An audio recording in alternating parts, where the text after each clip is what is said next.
ይህች የቃል ኪዳኑን ታቦት ያቃለለች የንጉሥ ዳዊት ሜልኮል እግዚአብሔር ክፉኛ በእሷ ላይ ፈርዷል። የቃል ኪዳኑ ታቦት ወደ ዳዊት በገባ ጊዜ የሳኦል ልጅ ሜልኮል በመስኮት ሆና ተመለከተች። ንጉሥ ዳዊት ከልቦናው በመነጨ ምስጋና በቃል ኪዳኑ ታቦት ፊት እግዚአብሔርን አመሰገነው። ድምጿን ዝቅ አድርጋ ባሏን በሚንቅ ድምፅ ምናምንቴዎች እርቃናቸውን እንደሚገልጡ የእስራኤል ንጉሥ በባሪያዎቹ ቆነጃጅት ፊት እርቃኑን በመግለጡ ምንኛ ነው። ከልቦናው እግዚአብሔርን በማምለክ ዳዊት የንግስናውን ልብስ አወለቀ፣ ዘውዱን ረሳ እና በትሕትናና ከልቡ በመነካት እግዚአብሔርን አመለከ።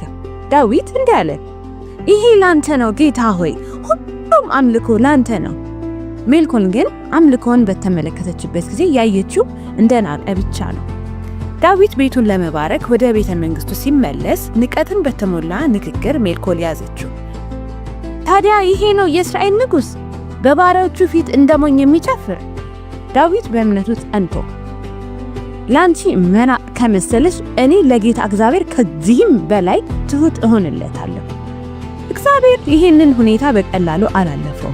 መጽሐፍ ቅዱስ ሲናገር ሜልኮል እስከ ሞተችበት ቀን ድረስ ልጅ አልወለደችም። ይህ እንደ እግዚአብሔር የፍርድ ምልክት ነው።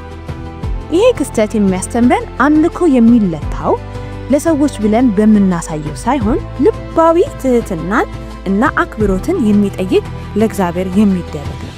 እናንተ አምልኮ ቅዱስ ነገር እንደሆነ ካመናችሁ አሜን ብላችሁ ኮሜንት ላይ ጻፉ።